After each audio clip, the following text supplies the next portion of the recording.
All right, we are live. Hey, you can unmute yourself, Agamemnon. I'm not going to start with the Lucent video today because today we're talking about Elysian fields. Nice. And yeah, really nice. And I see you there, donned in your outfit, in your ancient Greek garb. Good to see. Who is that actor, by the way? Do you know his name? I just had him pulled up. Who is he? He's in Gladiator too, isn't he? He may have been. It's not Peter O'Toole. That's a different role. This was Brian Cox. All right. Yeah, I like him. He's in Bourne movies, I think. Oh, I like him. So we got some people here. Devilfish is here. Hal Devilfish, Drew from Comics with Drew. Comics with Drew put out a cool video just earlier about Zack Snyder and the new potential Superman movie. So everyone who isn't subscribed to Drew, go over and check out his channel. I always enjoy watching his videos. I just really like the tone of his voice and the way he's very succinct and gets the point out. Good stuff. Hey, Largo's here. Hey, Largo, how you going? Largo's my unofficial advertiser now, apparently. I see him out there on Ethan's streams, super chatting the Lucent. So, nice. Man, huge thanks. I can't thank you enough for that. Halo Melmet, Smiling Banditos here. Hey, man, I just invited you onto the stream on DM. So if you want to come on, you're more than welcome. Otherwise, you're also welcome to just hang in the chat. Cygnus is here. How Cygnus? Yeah, I'm not sure where Michael is. I sent him the link. I hope he got it. I mean, he does have it. But otherwise, we're just going to have to wing it. Wing it. We're fine with that. That's what we're all about here. Smiling Bandito's driving. That's cool, man. That's a bit alarming considering we were just talking in messages he about might a minute ago. He might be doing voice to text or something. Yeah, I did notice that it was like taking a long time for the messages to come through on his end. So maybe that's what was going on. What's going on, everyone? How you been, Blue? Been okay. Just another day at work. You know, cleaning up the basement, reorganized the exercise equipment for you. I swept out I cleaned the bathroom. It's interesting. You did a finished bathroom down here before I arrived unexpectedly. Didn't know I was arriving, but that's my job here is to shill for you. And so things are a little tidier now. Anyone who isn't aware, I've got Blue, and he's Agamemnon. God, they didn't make him easy back in those days, did they? No. I've got him locked in my basement, so that's why he's able to come stream with me every day. I need a wingman. And we met on different grounds yesterday, didn't we? We were on Liam's show together. Yes, Liam's quite nice. He just sort of opens the microphone, and then I don't know how he times it or decides if you're boring him or not. But it's kind of it's hit or miss. Just anybody comes in. Yeah, I think that's it. It's just like you can tell when someone's going to have a point, how long it's going to take, or if someone's coming in to be funny, and depending on how funny they are, is how long they get. I think, and he was really enjoying Bandito's metaphor or analogy or whatever he was making about what's going on in Comicsgate right now. But yeah, I enjoyed. I was really thankful that he brought me on that show. Because that's normally just his chat show, call-in show. Well, how was it for spent you? A little bit of time shilling for me. What's that? How was it for you not having to be the host? Oh, I like it. I enjoy it. I don't know. I mean, I enjoy both. When you're not the host, you can just kind of sit back and relax, and then whenever he asks you a question, you just kind of perk up, and away you go. I quite like it. How did you like being the call-in man? I've done that before, but because of the more emotionally influenced things I was saying, I did lose my train of thought right at the caboose, and that I got nervous again. So that's Why'd about you get how it nervous? was. You're a regular streamer. Yeah, I know, but this was different. This was I'm going to try and speak from the heart, and I'm not used to that, so it kind of messed up. Just only right at the end. So. Yeah, oh well. I mean, that's what a call-in show is all about. Poland wants to know if hails are still allowed. Yeah, man. Yes. What are you talking about? We all hail each other. That's our special thing. He's wondering how far the demonetization has gone. Maybe Michael said he was putting his kids to bed earlier, so maybe there's been some kids getting out of bed. But we'll just well, what's her? What a question here. Did you get the castle reference in Thor Ragnarok? No, I didn't. When was that? Was that just before? Or was that in that stream we were just talking about? I don't know. I don't know what you're talking about. You're going to have to elaborate there. Yeah, so let's, I don't know, how far in are we? Already 5 minutes in. People came up. People are here. Let's start talking about this. So you already familiar with this this campaign, aren't you, Blue? Yeah, I had seen it a little bit before, and then you went on, is it Shay? Is that her name? Okay. You went on Shay's stream, and you were in opposite corners from Michael here when he was promoting his book. And so Michael Oden, and he just, man, that guy is passionate about Greek mythology, and he loves the Iliad. Apparently, he grew up with his father reading a simplified version of the Iliad to him as a child, rather than like other bedtime stories. So, excuse me. And so he could just spin the Iliad all day. It's great. So with his love for Greek mythology, he wants to kind of bring out other storytelling using the characters correctly for who they were. And in this case, this story is I don't know if it's part of the Iliad or if it's made up on his own, but he wants to have an accurate Achilles, and it's Achilles in the afterlife is then drawn into a UFC battle so that Hades can regain control of his kingdom. Yeah, right. What I remember is that, we were talking about themes, and then Michael came on. This is on, like you said, Shay Zombie's stream, which is Red Valkyrie. That's a channel. Everyone should go subscribe to Red Valkyrie because it's one of my favorite channels now. She's really cool, and she does really good streams like that where you just talk about, cool stuff like writing and themes and stuff like that. And Michael came in, and then all of a sudden we were talking about Greek mythology for about 40 minutes. So that was interesting. Mm-hmm. And the man himself has just arrived. Good. Let's see. Let me pull back just a bit so you can go up. Hold on one. All right, 1 second. Michael. Yeah, I'm having some connection. I see. Yeah, looks like he's having troubles connecting there. Wrong. We can't. You're breaking up, man. All right. Can Barely. you hear me? Yep, we got you now. A little quiet. Hello? Yeah, a little quiet. Is there any way to turn up the volume a little bit? Maybe just get closer. You're holding your phone, yeah? We'll see if he gets back in. Oh, that's a shame. Yeah, it's About also to go live and then connection issues. I had that with who was it? God, Sure. now I'm blanking on his name. The guy Ben with Outlaw Knights. Oh, He yes. disconnected midstream too. Oh. You there? Oh, here we go. I'm back.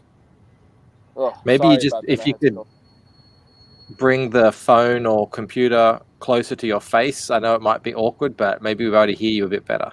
Ah. We want to get intimate. No, with I'm gonna turn off my my cam, so that Okay, way yeah. I have to look at my mug. And that way you can just put the mic right up to your mouth. Let's see how that goes. And he's gone again. Ah. You didn't have to leave to turn off your cam, but maybe you do with a phone. I don't know. I haven't used StreamYard to the phone. Comics with Drew wants to know if he's in a brewery. It looked like it. He's doing a bit of home brewery there. It could be a water tank. Hello, Michael. Yeah, sorry about that. I was trying to turn off my camera and then it completely shut me out. I'm using my phone because my laptop isn't connecting to the Wi-Fi for whatever reason, and Good timing. I'm peeved. But I mean, it is what it is. Yeah. Hey, what can we do, huh? We just got to go with what we've got. Hey, do you have a home brewery behind you, or was that a water tank? No, that was a punching bag. Oh, okay. We were both wrong, Drew. Oh, well. Hey, yeah, not that exciting. whatever works. So yeah, we've been talking a little bit about your campaign while we were waiting for you. Blue gave a little summary as best as he knew it. But you know what we like to do in this show is we like to kind of get to know the person a bit before we jump into the book. Yeah. Because you know we've got you here, and anyone can just go onto your campaign page if they like. So you know, if you're here in the flesh, let's talk a bit about you. So how did you get into this game? How did you decide you wanted to make a comic book? Oh man, so a lot of it just had to do with I had been trying to kind of get into that industry for a while. You know, I do a lot of freelance reviews and pieces for industry news sites. The one that I work for right now is Up Your Geek, and they're really good. But I always wanted to kind of get into the creative side of things. Oh, sorry, it's late where I am, and it's been a long day. It's all right, man. No, but I'd always wanted to be in the creative side of those things, and it was always every single time that I tried to get involved and get to that point where I would be, I'd be doing my own books and what have you. It just it wasn't feasible. I would get like I would come like really close and get shut down, or I just get completely walled altogether. The industry is a very finicky thing to get involved in. Definitely has been, yeah. Especially in recent years. And so it just got to a point where I think I kind of saw everything coming with the pandemic, and I knew I was kind of like, you know, if I get ahead of this and I put my own book out there, we could really do something with it. And so that's what really started me getting involved. Yeah, it's a bit of a weird thing that the pandemic has been actually, you know, a positive thing for the campaigns. Like they've seen a bit of an uptick. So yeah, it's like more people are online, more people, you know, just kind of in their houses looking for entertainment, and they're just it's been a strange thing. I know when it first sort of came in, some people were wondering whether or not they should even, you know, run a campaign right now, but now it's funnily enough, it's been the best time. I actively had like the same thing because like the first few days, you know, this is my first book, and so one of the big concerns was, and sorry, you're gonna hear my car start up because I'm on my phone, so I'm getting it to a power source. Yep, sure. So I don't. Your car has a punching bag in the back seat.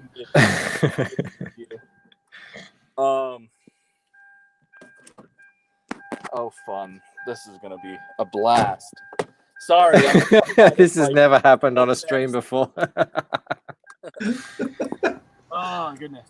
Hey, look, we have the most amateurish stream going in Comicsgate, so it's not a big deal. It's just one of those things where like I thought I was going to have like a certain place set aside, and then people started using it, and I was just like, oh, okay. And so I had to like relocate everything because like I didn't want to be like, hey guys, I was expecting to use this, and then be like, oh come on. And so like I just like, all right, I'll relocate. It's not a big deal. Comics with Drew is like, is this a bad time? So your kids pushed you off the dining room table. Okay. Essentially, is kind of what happened. In Michael's defense, I just saw him tweet out that someone said he's got 30 hours left on his campaign. So I thought, oh, okay, well, I'll ask him on, and that was literally an hour or so ago. So he hasn't had time to prepare for this. And that like I'm really grateful to I'm really grateful to come on and talk about the book with you guys and what have man, it's you. all good. It's all right, great so to be... are you plugged in? Yeah, I am. Okay, good. It's great to be chatting with you again, Michael. I see that you already got your Brad Pitt picture up there. Getting And me, and blue is Agamemnon. Oh man, oh, you guys are killing me. Yeah. I think that like what I will say for Troy, and I will give it this, is Brian Cox played a hell of an Agamemnon. He's not the right cast for it because like you don't look at Agamemnon and say you don't look at Brian Cox and say, yeah, that guy can fight. Yeah, right. Agamemnon was a warlord and actively earned a reputation on the battlefield. So like that's the only thing I can ding on him. And then Brad Pitt, his version of Achilles, all of the fight stuff that they did was perfect. It was just they made him too likable of a character. Like if you read the Iliad, it's just like no. I think the only scene where I felt like Brad Pitt's Achilles felt like Achilles was that opening sequence when you've got that kid coming up to him like, I saw that guy. He's giant. I wouldn't want to fight him. And then Achilles' immediate responses, and that's why you won't ever be remembered. Like yeah, that and the bit where he does that big jumping lunge, warrior's death kill shot was pretty much all I remember from the movie. Well, that in the beach sequence, you can't forget. Like the Achilles storming the beach of Troy with the Myrmidons is easily the best scene of the film. Okay, but I remember there was a beach scene, but I don't remember what happened in it. So, that's fair, I guess. I just like that. Like there are parts of that movie that I really like watching. Okay, yeah, but all of those parts have to do with watching Achilles kill people. But you got to think of it like this, right? You're like a sword fighting expert watching a movie where there's sword fighting in it. You're just gonna be disappointed, you know. You like the people might not be familiar with Michael. I went on a stream with him. I was saying earlier, and yeah, he got into the Iliad. And it was a 40 minute long discussion, pretty much entirely him. When I say discussion, it was a monologue. And man, this guy's knowledge of all this stuff is freaking unbelievable, to say the least. We're not going to go through it right now. We're going to talk about his book right now. But yeah. I don't have the time. You don't have the No one has the time. Up and I was like, yeah, I'll do that. And like, this is literally, I'm going to be doing this interview. And then I'm like, I am racking out. I know that I probably should be staying up to like 3 a.m. with so little time left on the campaign, but I am exhausted. I have a 2-year-old. So like, yeah, absolutely. All right. So why don't you jump in and just tell us, give us like a brief rundown on Elysian Fields. So Elysian Fields is kind of a tournament style book. You've got this tournament that happens in the underworld every 1,000 years between all the different pantheons in the world. And so each of these pantheons has their own god of death. And so their god of death is the person kind of being represented in this tournament. Can you hear me? Yep. Yeah, okay. I just had to mute Blue for a minute because he's typing away.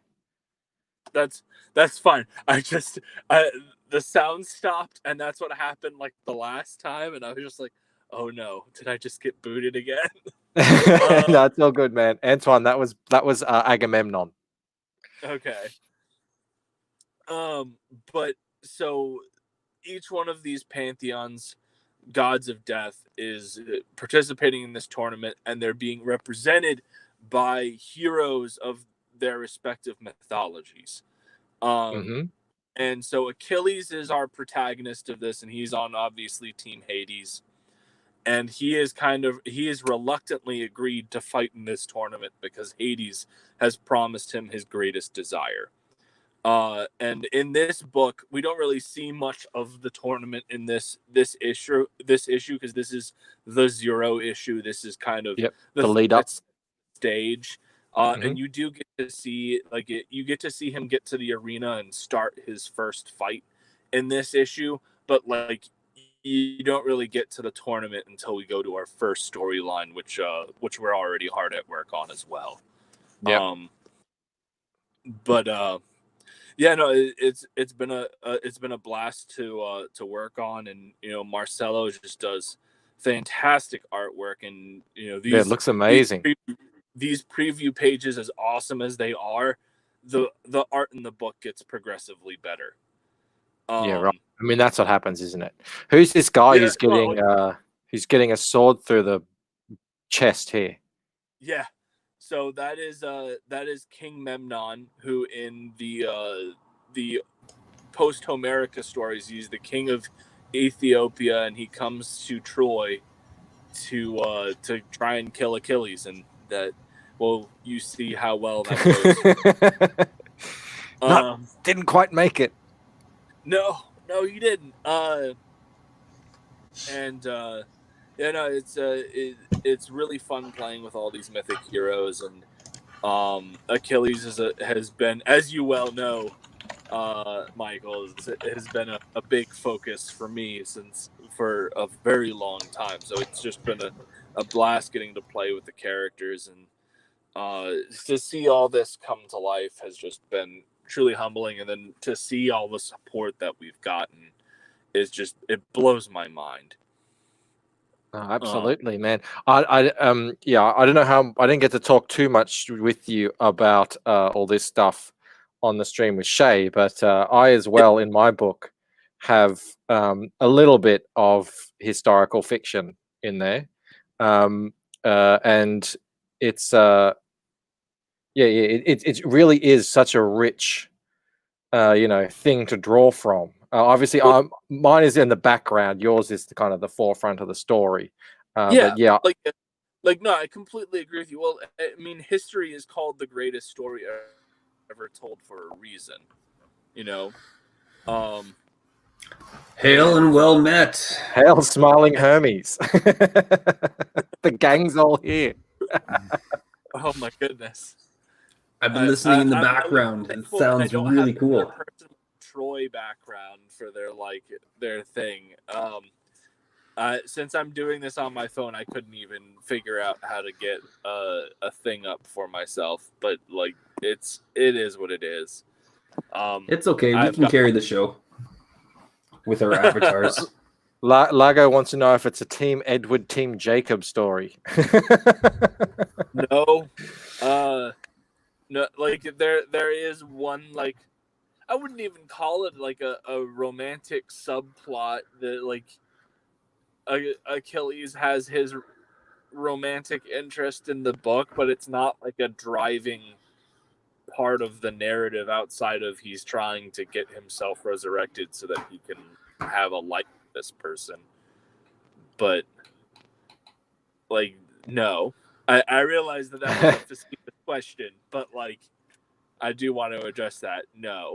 Apparently, Largo is rewatching all the movies with his wife. I feel for you, Largo. They get pretty rough there towards the end. If you want, you can be like, hey, if we want to watch vampire movies, go watch something written by Anne Rice instead, because it's actually well written and not garbage. Well, I like funny ones. I like Taika Waititi's What We Do in the Shadows. I have heard fantastic things. Oh man, I've seen it about 5 times. It's just friggin' hilarious. There's this one scene where this guy is talking, and he's like, this vampire's talking, and he's saying, I was at a spooky castle, and it was really scary, and then all of a sudden this great bat creature just descended upon me and sunk his filthy teeth into my neck, and it was Peter. He's sitting right next to him, and we're still friends today. That's amazing. Oh. But for scary ones, I like Let the Right One In, if you've seen them. I haven't seen that. I will add that to my list of things that I need to check out. I'm a huge fan of like vampires and vampire lore and everything. You know, one of my favorite books that I read was Bram Stoker's Dracula. So like, Yeah, I read that when I was a kid as well. It scared the pants off me, but yeah, I don't know what it's like to read as an adult. It's great. But Johnny Rando's here. Hail and well met. Are there any vampires in ancient Greece? Did that ever come up in the? So you know, vampires actually, I think the first like vampire myth was either in ancient Egypt or in ancient Greece. Right. That's not something that we're really going to be playing with. Like, these characters that you're going to be seeing in Elysian Fields are characters that are heroic figures in their respective cultures. Yeah, that sounds cool, man. That's such a great premise. So, from the respective cultures, is it not all Greek characters? No, there will be a whole bunch of. In fact, so like, Achilles is on Team Hades, and he's accompanied by Heracles and Theseus. But you're going to see people from like all over the place. In the Zero issue, when he gets to the arena, they're in the middle of fighting the Mesopotamians, and so he comes in and they're fighting, and Gilgamesh and Enkidu are kind of beating the crap out of Theseus. Yeah, awesome. I've got Gilgamesh in my book too. He makes an appearance in the second book. I have a blast writing Gilgamesh. I really like writing him because it's just, I just go into how can I make myself sound like the most arrogant asshole on the face of the planet. It's like my scene focuses on his humbling, his trip out to find immortality and not finding it. So yeah, I love that. I love all that old stuff, man. And what you're doing sounds really cool. You saw earlier, Samurai, that guy here, who gets stabbed. He's what do you say? He's an Ethiopian king. Yeah, he's his name is King Memnon, and he was the king of Ethiopia, which was like the classical term for Ethiopia. Right. And who else? I mean, without giving away spoilers, who else makes an appearance in this that people might know if they're familiar with mythology and history? In the Zero issue, you really just see like, so the Zero issue kind of just starts with, you get the final battle and death of Achilles, and then his transition into the underworld. You'll get to see people like Patroclus. You get to see people like Charon, the trainer of heroes, makes a very, very brief appearance. But like they aren't really the focus of the story. You really start to the only big people that you see outside of Achilles that play a grander part in the story in the Zero issue are Theseus, and then Gilgamesh and Enkidu as like the first opponents that Achilles ends up going up against in this tournament. Nice. So this makes a lot more sense out of your description, which I was editing today to put up on Twitter, making tweets and stuff. It says, where are we with this thing? Okay, so Heracles, Theseus, and Achilles are fighting in the amphitheater for the god Hades to regain his dominion over the underworld. He's regaining it from the other mythologies, correct? Yes. So the current holder of Lord of the Underworld is Lucifer. Man, this sounds cool as. I like it. I love all this stuff. I mean, I've like exactly the same. I love it so much that I've done something not like this, obviously. I've, integrated historical, mythical, legend, even theological to an extent, characters and people in my story as well. Because it really does just, it gets the heart pumping because we're all familiar with it. I feel like the great part about writing and using these characters that already exist is that you have a fantastic template already there. Like a lot of the hard work for us as writers is already done for us when we're writing someone like Achilles or Gilgamesh, because like we look at their stories and we're like, okay, like you obviously bring your own touch to it because you take away what you took away from those stories. and that's what you're going to present. But like, you already have their archetypes there, and then on top of that, everybody else hears those names, and they're going to get excited to see them. Mm-hmm. Yeah, absolutely. And so it really helps, promote the book. People hear, oh, Achilles, and everyone knows who Achilles is. Like the guy's been a legend for, since before recorded history, because the Iliad was an oral tradition. So like, this is a character that really just is timeless and people know and associate with. So it brings people in, and that's the fun thing with playing with these characters. Let's take a look at your perks. So you've got a digital version, and that'll be coming in as a PDF. We have a digital money saver, and so what I want to first say is that every single one of these perks is designed to also be a thank you to the people who back them. So they're nice little add-ons that come with each of them. So like, there's not much I can do with the digital money saver perk. It's got the art gallery and everything that the physical book does. But the big thing that you get that's really nice from that digital money saver is that you're going to get a chance. Those backers will get a chance to read Elysian Fields before everyone else, not by like a massive margin. But when we have the PDFs ready and we've started to ship out the physical books, I'll send out the PDFs. Yeah, right. Evening sci-fi for me. Good to see you here. Okay, so single issue, $10. Yep. And how long is it? Okay, see here, 30 pages. That's a good price. Yeah. So what we have is you have 24 pages of main story, and then you have an art gallery. You've got an art gallery of all of Marcelo's character drawings and everything that he did for this book.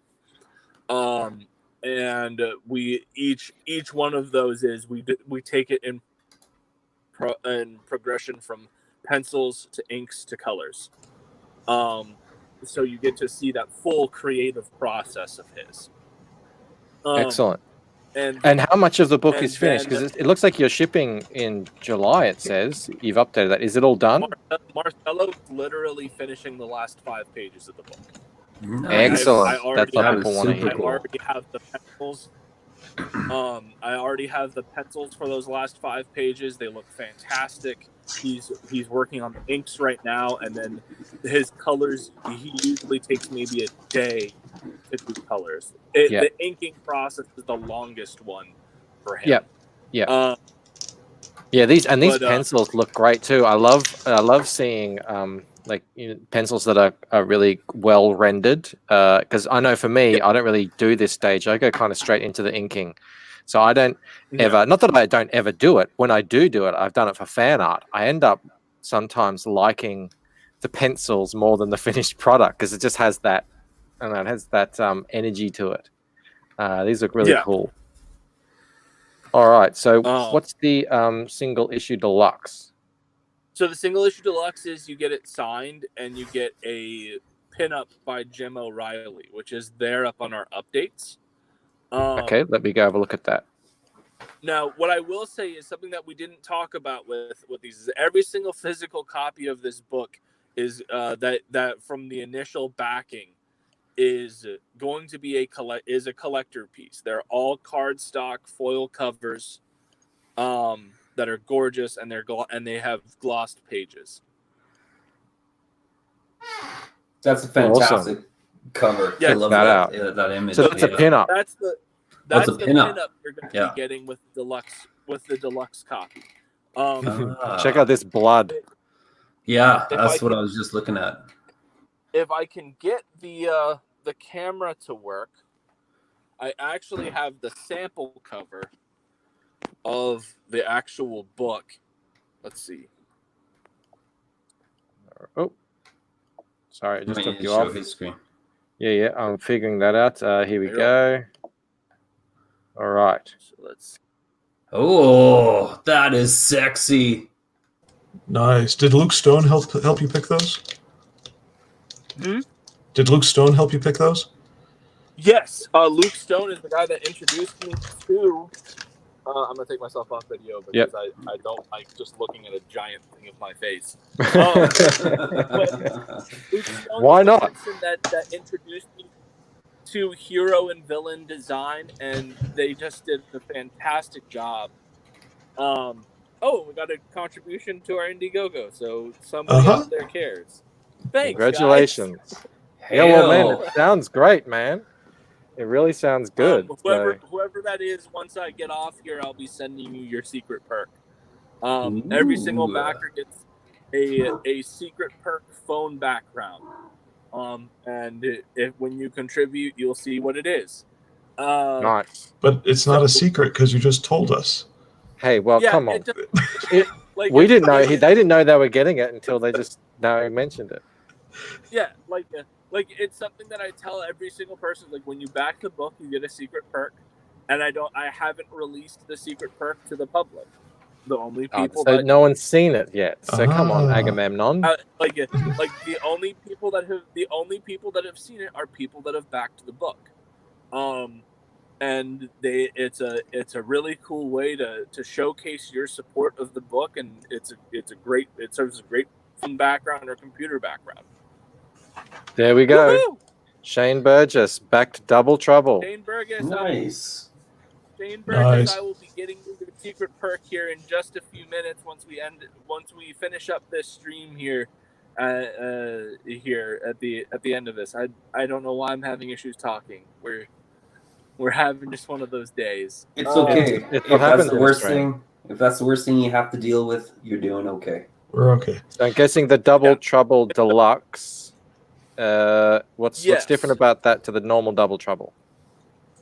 So Double Trouble is just you get 2 copies of the book, and then Double Trouble Deluxe is you get 2 copies of the book, 1 signed, and then you get that O'Reilly pinup. So every single deluxe tier is going to be getting that. And in all honesty, there haven't been enough of the Double Troubles, and I feel really bad that like single issue deluxe is getting all of this cool stuff, and then the guys that spent like a little bit extra on Double Trouble are getting all this more. So if we continue to just have I think we have 5 people got Double Trouble standard. So like there's a very good chance that I'm just going to be like, you know what, you guys are just getting upgraded. There was 5 of you, and like it's not a big deal. I'll just upgrade you guys to the full-on deluxe. Oh, we got another contribution. Awesome, wow. Guys. Thank you. Making me cry right now. The power of my channel now. It's real. It is a real thing. Michael, I've been keeping an eye on your campaign for the past 24 hours. You had 11 contributions in the last day before you got on this channel just now. What is going on? We'll talk about that. We'll talk about that. My Twitter, but like I've literally just been going, hey guys, not to sound like a broken clock or anything. Like I've literally been at this all day and just tagging every single influential person that I know that I've met through this campaign, and be like, could you please share? That's perfect. Excellent. Please? That's why you're here, because people have been sharing it, and I saw it. I think I would say it's almost finishing, so let's get you on here. So are you going to be extending? Are you going to be extending the campaign? The plan is this. So once we I do plan on extending the campaign. We are already at the 60 days, so I can't extend. But if we get fully funded, then what I will do is I will be putting it in demand. But I'm going to have to work out the kinks of it, because I am going to be ordering by demand of these books, and I'm going to order a few hundred extra. But once we sell out of those, we're done. But I am going to be adding a floppy tier, and we are. I'll take this time to announce it. We're going to be having a black and white cut of the book as well. And I brought in Vaughn Randall, who did the art for Terra Olympus, and he's going to be doing the black and white cuts cover. Oh yeah, we love that artist. That's so cool. Yeah. So is that going to be just So the covers black and white, or the whole book? The whole book will be black and white. It will essentially be these inked pages, and then I'm having Luke going in and lettering them. Cool. Excellent, man. That's really cool. I like black and white books. Yeah, well, now structured. We had so many people be like, "Dude, I love his colors, but I just love that black and white feel." They're very like they. You can tell they're drawn to be able to look at it in black and white. Not everyone does that. I don't even think I really do it that much. My pages, they kind of need to be colored. You guys are really wow. We just Congrats, got a third man. contribution. I'm refreshing. Oh, boom. Holy cow! You're about to get to 6K, my friend.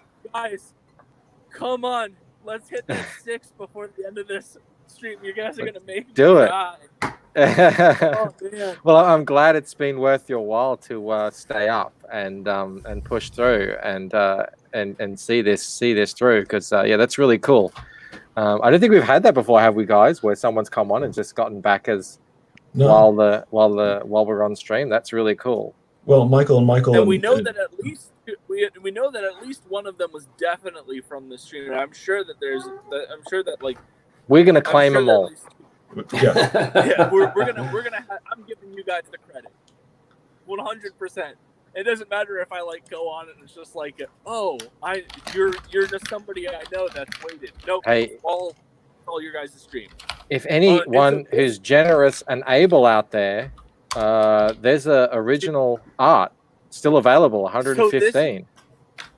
So like this Hermes music. This is the deal with that. This is a steal.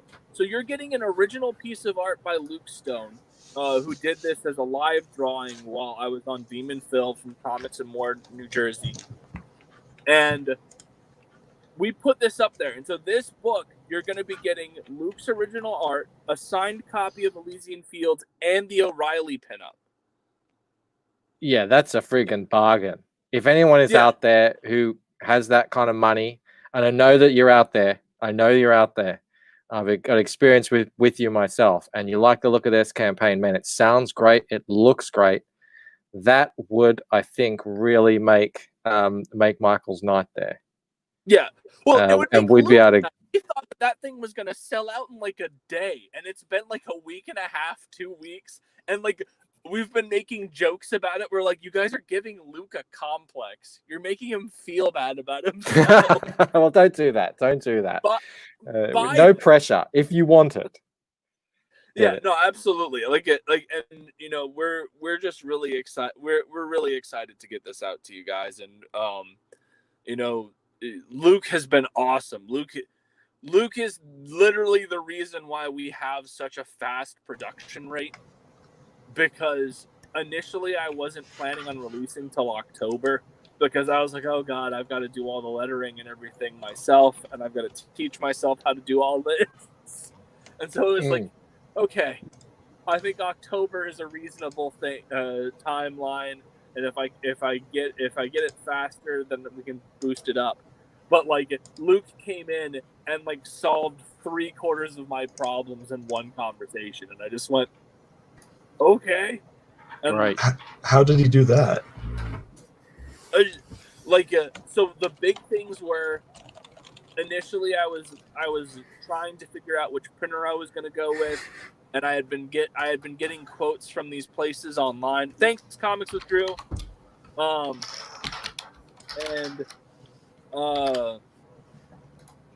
So he was just like, I told him everything that I was dealing with, getting quotes online, and he just goes, "That's a load of horse crap. let me introduce you to some people." And so that was the first thing. And then the second thing was, I was like, oh man, I really am not looking forward to having to teach myself how to letter. I'm terrible with technology, and Photoshop has not been nice to me. And he just goes, I'll letter your books. I'll even give you a discount on my page rate. And then he taught me how to use like the basics of Photoshop so that I could do our credits pages. Oh, cool. Sounds good. Literally, Luke has been just such a tremendous force in this campaign, and like, you know, he gave me one of the best compliments that I could possibly have asked for. Which was when we were doing on the Demon Phil live interview, and we were talking about the story of the book, and I was talking about, like, I'm a bit nervous to get the feedback because obviously, there are going to be people who probably don't like it, like that. You can't avoid that. There are going to be some people that just don't like your book, but I'm hoping that the overall feedback is positive. And Luke was just like, listen, so I letter a lot of books, and lettering can be a huge pain in the ass. Your book has been super smooth to letter, and your story has been really good. He's like, I'm going to preemptively give this my stamp of this is going to be a great book. And well, excellent. Hey, did you see on you sharing a video there, Agamemnon, of him actually drawing it? Mm-hmm. Yeah, this is from that very interview. And Luke, like, watching Luke work is so fun. Seeing all this come to life like that, it's just a blast. And I remember, like, there'd be points in the interview where, like, Phil would ask me a question, and I'd start talking, and then I'd notice the progress that Luke made, and I'd just go, God damn. Hey, it sounds like I got a backer on my campaign. And Jim, how do you know that? What's going on there? Did you possibly back the Lucent? If you did, that's amazing. Thank you very much, brother. That's so cool. Yeah, is that you? Who's that Bologna? Roma and Which Victor. I had to break. You made it. Wow, we got how many man. people here? 6. Woo! We got the max. I'm sorry, I didn't go with Inyo. Bologna's closer to my heart. So, Michael, 2 things. If you don't mind, There's I usually... Sorry? There's 5 of us here. Hey, just before you start that, I have an extra special guest coming in the last 5 minutes, so everyone stick around for that. Ooh. Ooh. Looks like I arrived just like in that. time. All right, continue. Sorry. So, Blue Agamemnon, what were you saying? Oh, yeah. To play with the algorithm on, on Indiegogo, not everybody can do this, but because the algorithm kind of goes with what's hot and what's trending, if I know I'm going to get something, but it's already in the middle of the campaign, I tend to wait till the last day. So I'll get you tomorrow, man. Okay? Don't worry, you got one more. Oh, there you go. So there's that. Woo! And then I was wondering about adapting the Iliad. So it sounds like with the way your story starts, the only thing you're really adapting from the Iliad is getting the characters accurate and the death of Achilles, and that's it, right? Yes. Well, and in the Iliad, you don't see the death of Achilles. The Iliad only takes place in the 9th year of the war and ends with the death of Hector and Priam asking for his son's body back, and then Achilles makes the 10-day peace. That's the end of the Iliad. The Odyssey talks a little bit about the death of Achilles, and the ghost of Agamemnon recounts Achilles' funeral. But the actual story of the death of Achilles occurs in Post-Homerica. Oh, okay. Which are a collection of stories that we have that are like that we've kind of pieced together through like plays and other small shit. Like there's a lot of stuff from the Trojan War that we lost. Unfortunately, with all the library sackings and what have you that happened throughout the latter part of wars do tend to be like that. Yeah. Hey, Alexandria was a tremendous loss. Yeah. Imagine if that never happened. Just imagine how gosh. different history would have been. Well, Oh yeah. it's crazy because like I remember back in like 2010 they found like blueprints dating back to like the Hellenistic age of like essentially a Greek version of the automobile. It's just yeah. Man, could you imagine what would have happened if we didn't have that massive loss of everything? Like we lost the ability to make concrete for centuries. millennia. Mhm. Even the Romans knew how to make concrete, and we lost that. Yeah, the English were to like the last 2 centuries. the English were in all these Roman buildings. Like, oh, how the hell did they make all this? Hey, Poland. I don't know if you saw. We lost the ability to make. Yeah, I see it. I was talking yesterday about Michael Brancroft, and now I'm Michael Banroft. Well, I was rushing in there because I had gotten in. I did one scroll. I didn't see a link, so I just went. Brum, I just typed it out. I'm sorry. Hey, and I like Devilfish in here is dropping very esoteric Aussie jokes, asking if my special guest is Daryl Summers, and probably no one in the chat who's in Australian will understand who that is. He's like our Johnny Carson, I suppose. But yeah, there you go. No, it is not Daryl Summers. Michael, I'm sorry, someone even better. What's I that? chased you on the sea. I'm sorry. You have disappointed Brad Pitt. Is it Cliff Richards? It is not. It is not Cliff Richards. And that's my favorite part of your name too. How could I do that? Is it Brad Pitt playing Achilles on our thing? Oh damn it! You found it out. I'm good friends with Brad. This photo you're seeing here isn't a stock photo from this thing. It's actual photo I took of him when I was visiting him on set. Yeah. No, it's not. Michael Bankrupt. Yeah, man, I've been called everything. Absolutely everything. It's unbelievable. So yeah, and Banroft is a new one. So that good for you for stumbling on something new. Remember this one? Oh goodness. What was that guy Anthony saying yesterday in the chat? Ban crack? I don't know what he said. Ban crack. Well, yeah, like in school, I was bowed angle, bad angle, just all sorts of things. It was just I don't know. I didn't realize it was such a weird name to wrap your head around.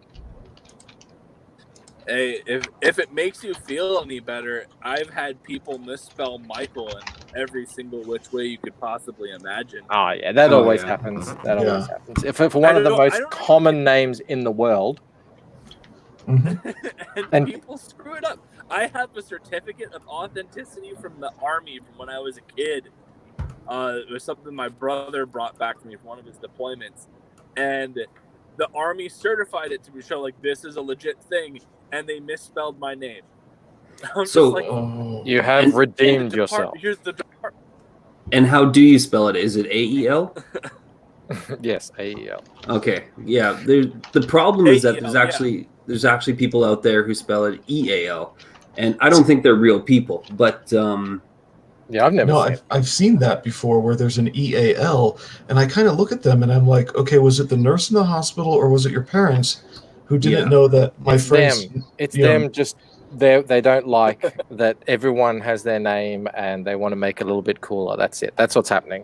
Two of some of the most famous people who ever lived in recent history, Michael Jackson and Michael Jordan, have that name. I mean, it is bizarre that people do get it wrong. But yeah, if people are going around there purposefully misspelling it and passing that off as Michael, then well, I guess I understand now. Yeah. But I mean, what is it? Nathaniel, Daniel, and Rachel all end in EL. I can figure out how to post. What's that? Break it up a bit there, buddy. Holy crap! 219, 221. Yes. Whoa. That's what happens when I misspell your name. Wow. Thank you, everyone. Oh, C2.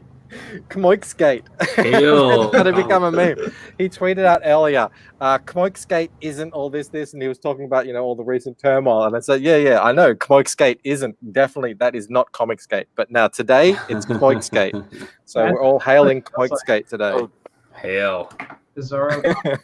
Wow. Yeah, Eva, I don't know. People said, there's a big tick up just before you finish out your campaign. And yeah, I've definitely been seeing that happen. And as well, I got into Liam's stream yesterday for like a good 3 hours. And his chat, they're big spenders. That's a guaranteed profit whenever you get onto his show. So wow, this is amazing, guys. Thanks so much for everyone who's just jumped on board, because that's wow, we're potentially one perk away from 11,000. We were only just like getting to 10,000 the other day. That's awesome. This is the power. This is the power of Comicsgate. All right, sorry, man, got you on the first day. So you got the free sketch card. All right, guys, can you behave yourselves? No. Are you capable? I know you're all a bunch of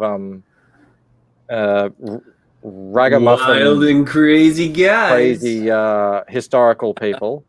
But I'm going to bring on a very special guest. This person has been a huge fan of my streams since day one, and has watched almost all of them, I believe.